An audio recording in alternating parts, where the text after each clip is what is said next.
அப்பா அப்பா போன வாரம் தான் பொங்கல் சொல்லிட்டு எங்களுக்கு கறி எடுத்து தரல. இந்த வாரம் மீன் வாங்கி கொடுப்பா. இனிமேல ஒழுங்கா படி, அதெல்லாம் பார்க்கலாம். அண்ணா அண்ணா ப்ளீஸ் ப்ளீஸ் விளையாட வாண்ணா என் கூட. போ சுஜி, நான் அப்புறமேல் வரேன். அம்மா அப்பா நான் மீன் கேட்டால் வேற என்ன எடுத்துட்டு வந்திருக்காருமா இன்னைக்கு? அந்த ஆள் கூட மனுஷன் பேச முடியுமா? நீ என்னன்னு தெரியலையே.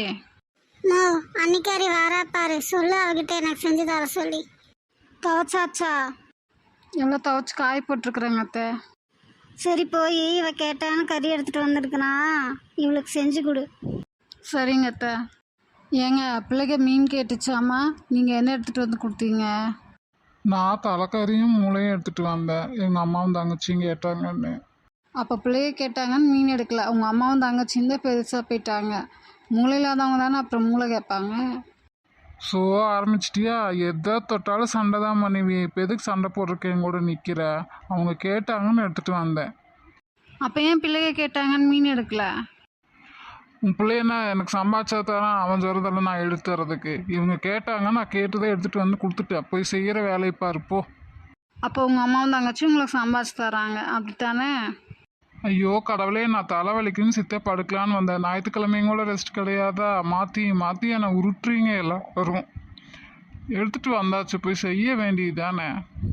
ஏன்டா என் பிள்ளைங்க உனக்கு பெருசாக தெரில, உங்கள் அம்மாவும் தங்கச்சியும் தான் உனக்கு பெருசாக போயிட்டாங்களா? இரு உன்னை வச்சுக்கிறேன்.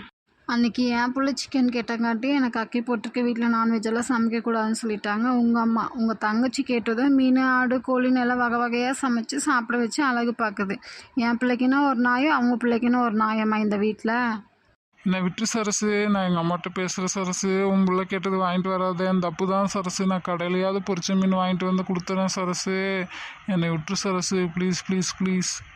நான் கேட்டால் கடையிலலாம் வாங்கி சாப்பிடக்கூடாது, அதெல்லாம் ஒரு சிலருக்கு சேராது, காரம்லாம் ஜாஸ்தியாக இருக்கும், பிள்ளைகளுக்கு கொடுத்து பழக்காத, இப்படி வாங்கி கொடுத்து பழக்காதேன்னு சொல்லுவீங்க. இப்போ என்ன நீங்கள் மட்டும் கடையில் வாங்கிட்டு வந்து தரேன்னு சொல்கிறீங்க? என்னை விட்டு சரசு, நீ என்ன சொல்கிறியோ அதையே நான் பண்ணுறேன் சரசு. என்னை விட்டு சரசு. அம்மா நீ நான்வெஜ்ஜே செய்யலாமா? கத்திரிக்காய் உருளைக்கிழங்கு பொரியலும் ரசம் சாப்பாடு மட்டும்தாம்மா வச்சுருக்காங்க. அப்போ இவ தண்டபாணி எடுத்துகிட்டு வந்த கறியெல்லாம் என்ன பண்ணா? சரசே சரசே. ஏனுங்க அத்தை சொல்லுங்கள். என்னத்த சொல்கிறது? இவ சொல்கிறா நீ நான்வெஜ்ஜே செய்யலையாம்மா, தண்டபாணி எடுத்து கொடுத்த கறியெல்லாம் என்ன பண்ண? வெறும் ரசமும் பொரியலும் சோறும் தான் வச்சுருக்கிறியாம்மா? உங்கள் பையன்தான் சொன்னார் சம்பாதிக்கிறவங்களுக்கு தான் நான்வெஜ்ஜுன்னு, ஆனால் நான் வெஜ்ஜு தான் செஞ்சேன். அது நான் எங்களுக்கு அளவாக தான் செஞ்சுக்கிட்டேன். அடிப்பாவி, நான் செஞ்சு இவளுக்கு போட்டு வந்து கொடுன்னு சொன்னா இல்லையா? நானும் மனுஷி தான் அத்தை, எல்லாத்துக்கும் நானே வேலை பண்ணணுமா? அவங்கவுங்க வேலையை அவங்கவுங்க பண்ணிக்க வேண்டியதுதான். அது வேற அப்படியா? அதுக்கு எதுக்குடி நீ இந்த வீட்டில் இருக்கணும்?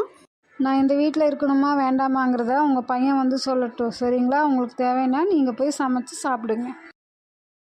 என்னடி இவ்வளோ திமுறா பதில் சொல்கிற? சொல்கிறத போய் செய். அந்த கறி எங்கே? அதில் போய் இவளுக்கு சமைச்சு இப்போ கொடு. அவங்களுக்கு சமைக்க தெரியும்ல, அவங்களுக்கு வேணுன்னா அவங்களே சமைச்சிக்குவாங்க. எல்லாம் தண்டபாணி கொடுக்குற இலக்காரம் வரட்டு, அவன் இன்னைக்கு பேசிக்கிறேன். அம்மா இப்போ என்னம்மா பண்ணுறது? எனக்கு ரொம்ப பசிக்குதுமா. இவ ஒருத்தி இருக்கிற கடுப்பில் தீனி பண்ணுறாரு, எப்போ பார்த்தா தின்னிகிட்டே இருக்கணும். போய் உனக்கு வேணா நீயே செஞ்சு சாப்பிடுப்போ. இப்போ இவளை என்ன பண்ணுறது? தண்டபாணி நில்லுடா. என்னம்மா சொல்லு. என்னத்த சொல்ல, உன் பொண்டாட்டி ரொம்ப தண்டை பண்ணிட்டு இருக்கிற. இன்னைக்கு யாருக்கும் சமைக்கல, எல்லாரும் மதியான பட்டினி. என்னம்மா சொல்கிற? ஏன் தமிழில் தானே சொல்கிறேன். இனிமேல் அவங்கவுங்களுக்கு அவங்கவுங்க சமைச்சிக்கணுமாமா, அவங்கவுங்க வேலையை அவங்கவுங்க செஞ்சுக்கணுமாமா. இவனால் வேலை பார்க்க முடியாதான் அப்படி சொல்கிறாடா உன் பொண்டாட்டி. அப்படியா சொன்னா? நான் போய் கேட்குறேம்மா. என்னத்தை போய் நீ கேட்குற? 4 சாத்து சாத்தி ஒழுங்கா அவளை நம்ம வழிக்கு கொண்டு வா. சரிம்மா, அதான் நான் பார்க்குறேன்னு சொல்லிட்டேன் இல்லைம்மா, விடுமா. என்னடா நீ பார்க்குற? நீ நானும் உன் தங்கச்சின்னு தான் எங்கள் வேலையை நாங்களே செஞ்சுக்கணுமா? பின்ன செஞ்சால் என்ன தப்பு? உங்களுக்கு பசிச்சா நீங்கள் தானே சாப்பிட்றீங்க. அப்போ அவங்கவுங்க வேலையை அவங்கவுங்க செஞ்சுக்க வேண்டியதுதான். வீட்டில் 10 பேர் இருந்தால் 10 பேர்த்துக்கும் அவள் ஒருத்தையே செஞ்சுட்டு இருப்பாளா?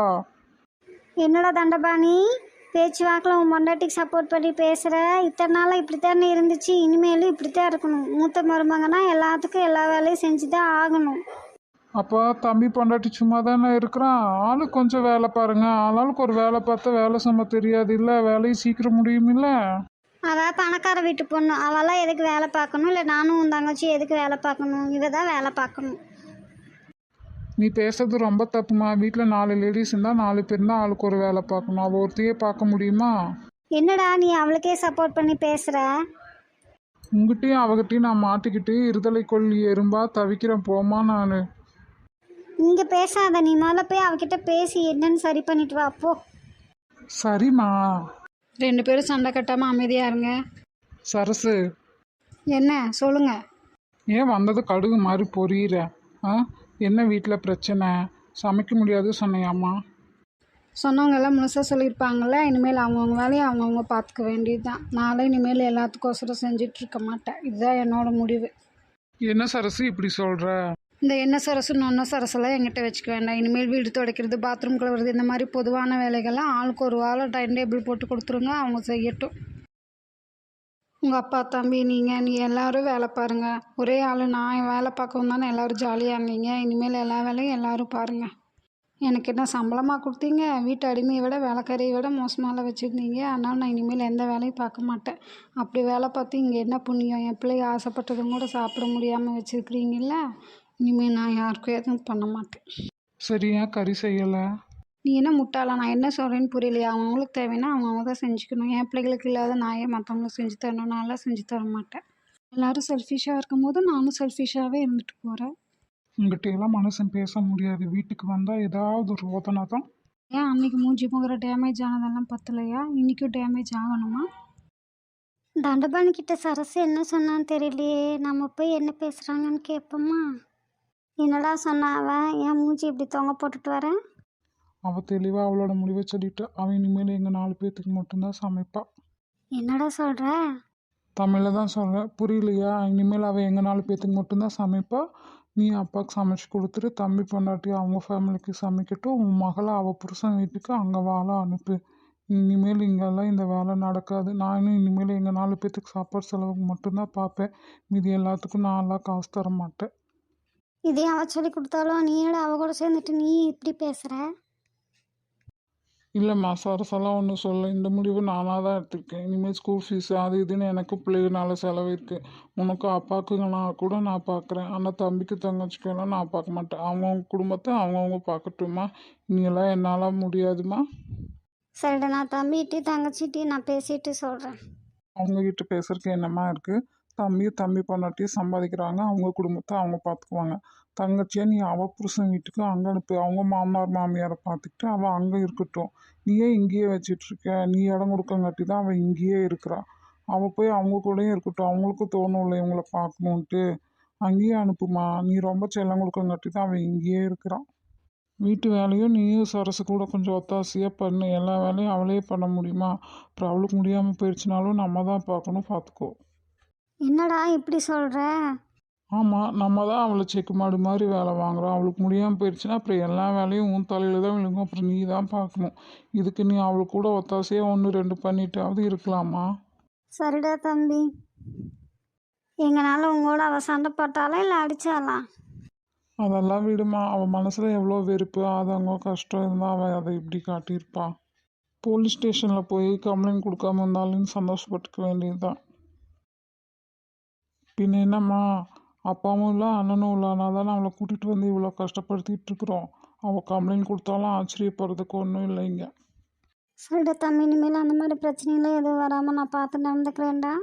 சொல்லாத செய்ய மேலே மேலே பிரச்சனை பண்ணி என்னோட நிம்மதியே கெடுக்கிறீங்க. நீ தான் அக்கம் பக்கத்தில் இருக்கிறவங்க சொல்கிறதெல்லாம் கேட்டுட்டு அவள் கூட பிரச்சனை பண்ணிகிட்டே இருக்க. அதனால தான் அவள் இப்போ மொண்டு பிடிக்க ஆரம்பிச்சிட்டா. நீ முதல்ல சரியாக இருமா. நீ நல்லா மாமியாரா நல்லா அம்மாவா அவகிட்ட நடந்துக்கிட்டீங்கன்னா அவளும் உனக்கு நல்லா மகளாக இருப்பாம்மா. உனக்கு அது புரியறதே இல்லை. எல்லா பொண்ணுங்களும் கல்யாணம் ஆகி வரும்போது இங்கே ஒரு அப்பா அம்மா நமக்கு இருக்கிறாங்கன்னு நினச்சி தான் கல்யாணம் பண்ணி வராங்க. நீங்கள் அப்படியா நடந்துக்கிறீங்க? அதே மாதிரி தான் இங்கே ஒரு அக்கா தம்பி அண்ணன் தங்கச்சி இருக்கிறாங்கன்னு நினச்சிட்டு தான் அவங்க வராங்க. உன் மகளும் அப்படியா நடந்துக்கிறா. என்ன பண்ணுறீங்க? 2 பேரும் சேர்ந்துட்டு அவங்கள பாடாப்படுத்துறீங்க. சரிடா தம்பி, இனிமேல் அப்படியெல்லாம் நடக்காமல் நான் பார்த்துக்கிறேன்னு சொல்கிறேன்னு இல்லடா. நீ வாயிலேயே வடை சுடாதம்மா. இனிமேல் அப்படி பார்த்துக்கம்மா. இல்லைன்னா வீட்டில் நிம்மதியே இல்லை. அப்புறம் நான் எங்கேயாச்சும் போயிடுவேன். அப்புறம் நீங்கள் தான் உங்கள் பாடு திண்டாட்டமாக போயிடும், பார்த்துக்கோங்க. இல்லடா, அப்படியெல்லாம் ஏதாவது பண்ணிடாதடா. பிள்ளைகளுக்கோசரம் தான் நான் பல்ல கடிச்சிட்ருக்கிறேன் சொல்லிட்டேன். ஆமாம், போய் உன்னோட சின்ன பையன்கிட்டையும் மகக்கிட்டையும் பேசி எல்லாத்தையும் சரி பண்ணு போம்மா. சரிடா, இதோ நான் போய் பேசுகிறேன். ம் அப்பாடி எப்படியோ வீட்டு பிரச்சனையை ஒரு வழிக்கு கொண்டு வந்துட்டோம். இனிமேலாவது எல்லாரும் ஒழுங்காக இருந்து சண்டை போடாமல் இருந்தால் பரவாயில்ல. மனசுக்கு நிம்மதியாவது மிஞ்சும்.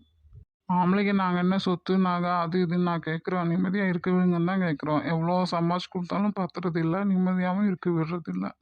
எல்லாரும் நல்லவங்க தான். அடுத்தவங்க சொல்கிறத அப்படியே கேட்காம சுயபுத்தியோட யோசித்து அவங்க இயல்பு மாறாமல் நடந்துக்கிட்டாலே போதும், நிம்மதியாக இருக்கலாம்.